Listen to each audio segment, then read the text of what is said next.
Hello guys, स्वागत है आप सभी का आपके अपने YouTube channel GS from basics में। और आज हम लेके आए हैं डेली करंट अफेयर 29 जून 2022 के सभी इंपॉर्टेंट क्वेश्चंस। और बात करेंगे हम जितने भी हमारे इंपॉर्टेंट फैक्ट्स होंगे उन सभी के बारे में भी हम बात करेंगे। और गाइस, वीडियो शुरू करने से पहले मैं कहना चाहूँगा, अगर आपने अभी तक हमारे चैनल को सब्सक्राइब नहीं किया है तो प्लीज़ हमारे चैनल को सब्सक्राइब कर दीजिए। और अगर वीडियो अच्छी लगे तो प्लीज़ वीडियो को लाइक, शेयर एंड कमेंट ज़रूर कीजिएगा। तो चलिए शुरू करते हैं हमारी आज की वीडियो। तो आज का हमारा पहला क्वेश्चन है, प्रतिवर्ष अंतरराष्ट्रीय एमएसएमई दिवस का आयोजन कब किया जाता है? तो एमएसएमई की अगर बात आती है, माइक्रो स्मॉल मीडियम एंटरप्राइजेज यानी कि सूक्ष्म लघु मध्यम उद्योग, और इसका दिवस मनाया जाता है जो हमारे लघु उद्योग है उनको बढ़ावा दिया जाए। तो इसी वजह से एमएसएमई दिवस का आयोजन किया जाता है। और कब किया जाता है? तो ये किया जाता है 27 जून को। तो यानी ऑप्शन सी हमारा इसका राइट आंसर है। और वर्तमान में हमारे एमएसएमई उद्योग के अगर देखा जाए जो मंत्री हैं, मंत्री कौन है, तो इनका भी नाम आपको याद रखना है, ये हैं नारायण राणे। तो नारायण राणे इस समय वर्तमान में हमारे मंत्री हैं। और एमएसएमई दिवस की घोषणा कब की गई थी? इसकी घोषणा की गई थी 2017 में, और 2017 से ये मनाया जा रहा है। और इस बार की थीम है आत्मनिर्भर बनना। तो आत्मनिर्भर बनना। और अगर बात आती है हमारी कि जो हमारा एमएसएमई है तो ये सतत विकास की बात करता है, और सतत विकास के हमारे गोल होते हैं एसडीजी गोल। और एसडीजी गोल हमारे कितने हैं? तो एसडीजी गोल है हमारे 17। और इन्हें कब शुरू किया गया था? तो 2015 से लेकर 2030 तक इन्हें पूरा करने की बात कही गई है, एसडीजी गोल यानी सतत विकास को। तो ये हमें इस क्वेश्चन से रिलेटेड ये सभी बातें हमें ध्यान रखनी है। नेक्स्ट है हमारा अगला क्वेश्चन, मेनार पक्षी गांव किस राज्य में स्थित है जिसे नई आर्द्रभूमि के रूप में अधिसूचित किया जाना तय किया गया है? तो मेनार एक पक्षी गांव है, और ये गांव ही बड़ा फेमस है पक्षी गांव के नाम से, क्योंकि यहाँ बहुत ही सारे पक्षी आते हैं। और ये आर्द्रभूमि के रूप में घोषित करने की बात कही गई है। कहाँ पर? तो ये है हमारा राजस्थान। और राजस्थान में ये कहाँ पर है? राजस्थान में एक झीलों की नगरी है उदयपुर। तो उदयपुर में इसको घोषित करने की बात कही गई है, क्योंकि उदयपुर में दो झीलें हैं। एक तो झील है ब्रह्मा और दूसरी झील है धंध। तो ये दो झीलें हैं और दोनों झीलें मिलकर आर्द्रभूमि बनाती हैं। और उसी आर्द्रभूमि जो बनती है वो आर्द्रभूमि कौन से गांव में पड़ती है? मेनार पक्षी गांव में। क्योंकि यहाँ पर फ्लैमिंगो और पेलिकन जैसे प्रवासी पक्षी जो हैं वो हर साल आते हैं। इसी वजह से यहाँ पर अगर ये आर्द्रभूमि में शामिल हो जाती है तो यहाँ पर भारत में एक और आर्द्रभूमि बढ़ जाएगी।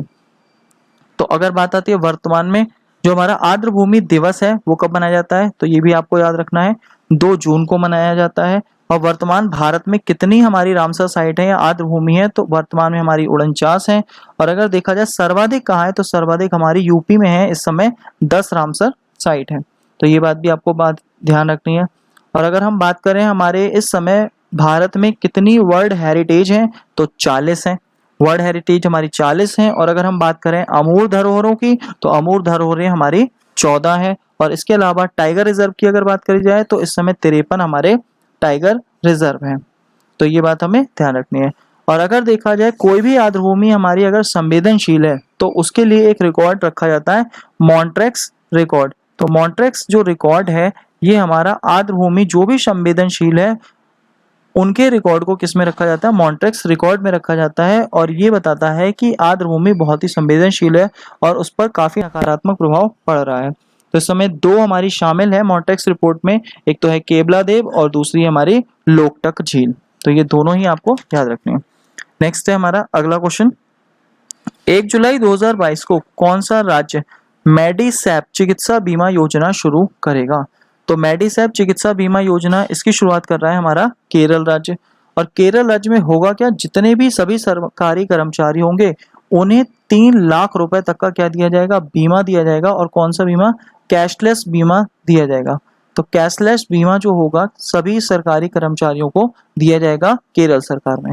और ऐसी ही एक हमारी और योजना है चिरंजीवी योजना। और चिरंजीवी योजना जो है, चिरंजीवी योजना जो हमारी ये हमारी है राजस्थान की। और इसमें पहले जो प्रीमियम राशि थी वो थी 5 लाख और अब इसे बढ़ाकर कर दिया गया है 10 लाख। तो चिरंजीवी योजना राजस्थान की है और मेडिसैप हमारा केरल शुरू कर रहा है। और भारत में हमारी एक योजना और है आयुष्मान भारत योजना। तो आयुष्मान भारत योजना भी आपको याद रखनी है। आयुष्मान भारत योजना जो है हमारी इसकी जो शुरुआत है, इसकी शुरुआत हमारी कब हुई है और कौन इसको आगे बढ़ा रहा है, तो ये बात भी आपको याद रखनी है। तो इसकी शुरुआत हुई है 23 सितंबर 2018 को। और अगर बात आती है कहाँ से हुई है, तो ये हुई है रांची, झारखंड से। और इसकी जो आगे है, इसको कौन आगे बढ़ा रहा है, तो राष्ट्रीय स्वास्थ्य प्राधिकरण द्वारा ये योजना चलाई जा रही है और इसमें 5 लाख रुपए प्रति परिवार के हिसाब से बीमा किया जाएगा। और अगर हम इसके अलावा कुछ इंपॉर्टेंट बात करें तो भारत की पहली मेडिकल सिटी कौन सी है, तो भारत की पहली मेडिकल सिटी है इंद्रायणी। तो इंद्रायणी अगर देखा जाए पहली भारत की मेडिकल सिटी है और ये पुणे में लगती है। और अगर बात करी जाए भारत का पहला OTT प्लेटफॉर्म सी स्पेस है। और अगर एक योजना हमारी और है मेडिकल फ्रॉम स्काई, किस राज्य की है, तो मेडिकल फ्रॉम स्काई तेलंगाना राज्य की है। तो ये क्वेश्चन भी आपको याद रखना है। नेक्स्ट अगला, हाल ही में किसे भारतीय ओलंपिक संघ IOA का कार्यवाहक अध्यक्ष नियुक्त किया गया है, तो जो पहले हमारे इसके अध्यक्ष थे वो थे नरेंद्र बत्रा। अब नरेंद्र बत्रा ने दे दिया है इस्तीफा, तो इनके स्थान पर बनाए जाएंगे अब अनिल खन्ना। तो अनिल खन्ना होंगे हमारे नए भारतीय ओलंपिक संघ के कार्यवाहक अध्यक्ष। इनका नाम आपको याद रखना है। और अगर बात आती है नरेंद्र बत्रा, इन्होंने तो दे दिया है इस्तीफा, लेकिन अभी भी ये एक महासंघ के अध्यक्ष हैं। और कौन सा, तो अंतरराष्ट्रीय हॉकी महासंघ के अब भी ये अध्यक्ष हैं नरेंद्र बत्रा। तो ये बात आपको ध्यान रखनी है। और अगर देखा जाए हमारा जो ओलंपिक अंतरराष्ट्रीय ओलंपिक समिति है, इसकी स्थापना कब हुई थी, 23 जून 1894 में स्थापना हुई थी ल्यूशाने, स्विट्जरलैंड में। और वर्तमान में इसके हेड कौन है, वो है थॉमस वॉक। तो ये बात आपको याद रखनी है अंतरराष्ट्रीय ओलंपिक समिति के बारे में। और अगर हम बात करें जो हमारा 32वां ओलंपिक हुआ था, तो टोक्यो ओलंपिक हुआ था टोक्यो में। और अब जो हमारा अगला होगा हमारा अगला ओलंपिक होगा 2024 में, वो होगा पेरिस में। और जो 2028 का ओलंपिक होगा वो होगा लॉस एंजलिस में, अमेरिका में। तो ये बात भी आपको ध्यान रखनी है। नेक्स्ट है अगला क्वेश्चन, हाल ही में किस राज्य की सार्वजनिक परिवहन बस सेवा मो बस को प्रतिष्ठित संयुक्त राष्ट्र लोक सेवा पुरस्कार से सम्मानित किया गया है, तो किससे किया गया है, ये किया गया है हमारा उड़ीसा राज्य में। और उड़ीसा राज्य की बस सेवा कौन सी है, मो बस सेवा है। और ये एक सार्वजनिक परिवहन बस सेवा है। और अभी हमने देखा था 2-3 दिन पहले संयुक्त राष्ट्र लोक सेवा दिवस जो भी मनाया जा रहा था, ये मनाया जा रहा था 23 जून को। और 23 जून के दिन ही हमारा संयुक्त राष्ट्र लोक सेवा पुरस्कार भी दिया गया है किस राज्य को, उड़ीसा राज्य को। क्यों, क्योंकि उसने सार्वजनिक परिवहन बस सेवा मो बस शुरू की है। क्योंकि कोविड-19 में जैसे लॉकडाउन लगा तो जनता ने अपने वाहन प्रेफर करने शुरू कर दिए। अब उससे हमारा पॉल्यूशन वगैरह बढ़ने लगा और तेल की खपत भी बढ़ने लगी। तो इसी वजह से सार्वजनिक परिवहन बस सेवा शुरू किसने करी है, उड़ीसा ने, ताकि लोग वापस किस पे भरोसा कर सकें, सार्वजनिक परिवहन पर भरोसा कर सकें। और अभी हमारे उड़ीसा को एक पुरस्कार भी मिला था, MSME पुरस्कार मिला था। सबसे उत्कृष्ट राज्य अगर कोई था तो वो था उड़ीसा, जिसे MSME पुरस्कार भी मिला था। तो ये बात भी आपको ध्यान रखनी है। नेक्स्ट है अगला, हाल ही में किस राज्य में बैंक वाटर में भारत की सबसे बड़ी फ्लोटिंग सोलर पावर परियोजना शुरू की गई है। तो अगर बात आती है बैंक वाटर की, तो बैंक वाटर हमारा मिलता है केरल में। तो इसका आंसर हो जाएगा हमारा ऑप्शन ए, केरल। तो केरल में हमारे बैंक वाटर में भारत की सबसे बड़ी फ्लोटिंग सोलर पावर परियोजना शुरू की है। और ये की किसने है, तो ये करी है हमारी टाटा ग्रुप ने की है। तो टाटा वालों ने इस परियोजना को शुरू किया है और इसकी क्षमता जो है 101.6 मेगावाट इसकी क्षमता है।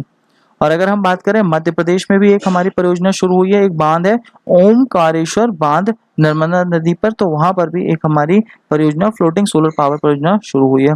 और अगर बात करें हम मध्य प्रदेश में, एक और है हमारी रीवा सोलर पार्क, तो ये भी मध्य प्रदेश में ही है। इसके अलावा सौर ऊर्जा के मामले में सबसे आगे कौन सा राज्य है, तो यह है राजस्थान। तो इस क्वेश्चन से रिलेटेड आपको ये बात ध्यान रखनी है। नेक्स्ट है, हाल ही में किस अंतरिक्ष एजेंसी ने ऑस्ट्रेलिया की धरती से मिनी हबल टेलीस्कोप लॉन्च किया है। तो ऑस्ट्रेलिया की धरती से अगर देखा जाए तो ऑस्ट्रेलिया में हमारा कोई भी ज्यादातर जो हमारे अंतरिक्ष मिशन होते हैं वो नहीं किए जाते। क्यों, क्योंकि ऑस्ट्रेलिया भूमध्य रेखा से काफी दूर है। लेकिन ऑस्ट्रेलिया में एक स्थान है हमारा अनहर्म। तो अनहर्म से एक हमारा मिनी हबल टेलीस्कोप छोड़ा गया है। और किसने छोड़ा है, तो ये नासा वालों ने छोड़ा है। और नासा किसकी स्पेस एजेंसी है, अमेरिका वालों की। तो अमेरिका वालों ने पहली बार अमेरिका से बाहर अगर देखा जाए ऑस्ट्रेलिया में अपने किसी मिशन को पूरा किया है। और कहाँ, अनहर्म ऑस्ट्रेलिया में, यहाँ से इन्होंने मिनी हबल टेलीस्कोप छोड़ा है। और ये एक साउंडिंग रॉकेट है जो हमेशा पृथ्वी का चक्कर काटता रहेगा यानी घूमता रहेगा। तो ये बात आपको ध्यान रखनी है। नेक्स्ट है अगला क्वेश्चन, 26 से 27 जून 2022 को G7 के 48वें शिखर सम्मेलन का आयोजन कहाँ किया गया है? तो इसका सम्मेलन जो हो रहा है ये हमारा हो रहा है जर्मनी में। और ये क्यों इंपॉर्टेंट है? क्योंकि भारत को इसमें बुलाया गया है, क्योंकि भारत एक ही बहुत बड़ा मार्केट है और G7 वाले चाहते हैं कि उनका जो मार्केट है वो भारत में डेवलप हो। तो G7 में हमारे 7 देश आते हैं, Germany, France, Japan, USA, Italy, Canada और इंग्लैंड। तो ये 7 देश हमारे आते हैं G7 में। और इसमें पहले हमारा रशिया भी शामिल था, तो इसे बोलते थे G8। G8 इसे तब बोलते थे जब इसमें रूस शामिल था। जब रूस निकाल दिया गया तो वापस से ये क्या हो गया? ये हो गया G7। और इसने अभी भारत को बुलाया है ताकि भारत का जो मार्केट है उसे यूज कर सके, ताकि इनका प्रॉफिट हो सके। तो इसी वजह से ये इंपॉर्टेंट है। तो G7 कहाँ हो रहा है? जर्मनी में हो रहा है और भारत की तरफ से प्रधानमंत्री नरेंद्र मोदी इसमें भाग लेने गए हैं। तो ये बात हमें ध्यान रखनी है। नेक्स्ट है अगला, हाल ही में किस राज्य में साओ जो आओ उत्सव मनाया गया है? तो ये मनाया जा रहा है हमारा गोवा में, यानी ऑप्शन ए हमारा इसका राइट आंसर है। और ये हर 2 साल में एक बार मनाया जाता है मानसून के आने की खुशी में। तो इसी वजह से यहाँ पर ये इम्पोर्टेंट हो जाता है। और गोवा में एक और हमारा फेस्टिवल होता है सिग्मो फेस्टिवल। तो सिग्मो फेस्टिवल भी हमारा कहाँ का है? गोवा का। और गोवा की विधानसभा में कुल कितनी सीटें हैं? तो हमारी 40 सीटें हैं। 40 सीटें हमारी किसकी हैं? गोवा की विधानसभा में। और गोवा हमारा 1961 में क्या हो गया था? पुर्तगालियों से आजाद हो गया था और 1987 में ये भारत का एक राज्य बन गया था। और गोवा भारत में पहला ऐसा राज्य है जो पूर्णतः रेबीज मुक्त राज्य है। ये बात भी आपको ध्यान रखनी है। नेक्स्ट, हाल ही में भारत ने किस देश के साथ राष्ट्रमंडल राजनयिक अकादमी कार्यक्रम की घोषणा की है? तो राष्ट्रमंडल हमारे वो देश होते हैं जो कभी ना कभी इंग्लैंड के उपनिवेश रहे हैं। और इंग्लैंड की बात आती है तो भारत किस देश के साथ? तो इंग्लैंड यानी ब्रिटेन, यानी कि ऑप्शन सी हमारा इसका राइट आंसर हो जाता है। तो भारत और ब्रिटेन ये दोनों साथ में मिलकर राष्ट्रमंडल राजनयिक अकादमी कार्यक्रम की घोषणा इन्होंने की है। अब जितने भी इंग्लैंड के उपनिवेश थे, यानी जो 53 उपनिवेश थे, उन सभी देशों में हमारा राष्ट्रमंडल अकादमी की बात कही जाएगी। और ये जो बात होगी, ये जितनी भी वर्तमान में समस्याएं हैं उन सभी पर चर्चा की जाएगी और उन सभी पर समाधान किया जाएगा। तो राष्ट्रमंडल की बात आती है कॉमनवेल्थ। और कॉमनवेल्थ अगर देखा जाए, हमारे पहले विश्व में कॉमनवेल्थ कहाँ हुए थे? तो 1930 हैमिल्टन कनाडा में हुए थे। और अभी जो अगर देखा जाए 22 में हमारे कॉमनवेल्थ कहाँ होंगे? बर्मिंघम में होंगे। और हमारे 26 में अगर 2026 में कहाँ पर होंगे? तो 2026 में जो होंगे वो होंगे हमारे ऑस्ट्रेलिया में। और 2022 वाले हमारे कहाँ होंगे? तो ये होंगे बर्मिंघम। तो ये बात भी आपको याद रखनी है। तो ये थे हमारे आज के सभी इंपॉर्टेंट क्वेश्चन। तो इन सभी को आपको ध्यान से देखना है और नोट करना है। और हमारे लास्ट वीडियो का क्वेश्चन है, निम्नलिखित में से कौन सा देश एशियाई ट्रैक साइकिलिंग चैंपियनशिप 2022 में 27 पदक के साथ शीर्ष स्थान पर रहा? इसका आंसर था जापान। और हमारा आज का सवाल है, हाल ही में किसने निर्यात पोर्टल का शुभारंभ किया है? तो इसका आंसर आपको हमारे कमेंट बॉक्स में देना है। और साथ ही आप हमारी PDF फाइल हमारे टेलीग्राम ग्रुप, व्हाट्सएप ग्रुप और डिस्क्रिप्शन बॉक्स से भी डाउनलोड कर सकते हैं। और अगर वीडियो अच्छी लगे तो प्लीज़ वीडियो को लाइक करें, शेयर करें, कमेंट करें और चैनल को सब्सक्राइब करें। Thank you guys.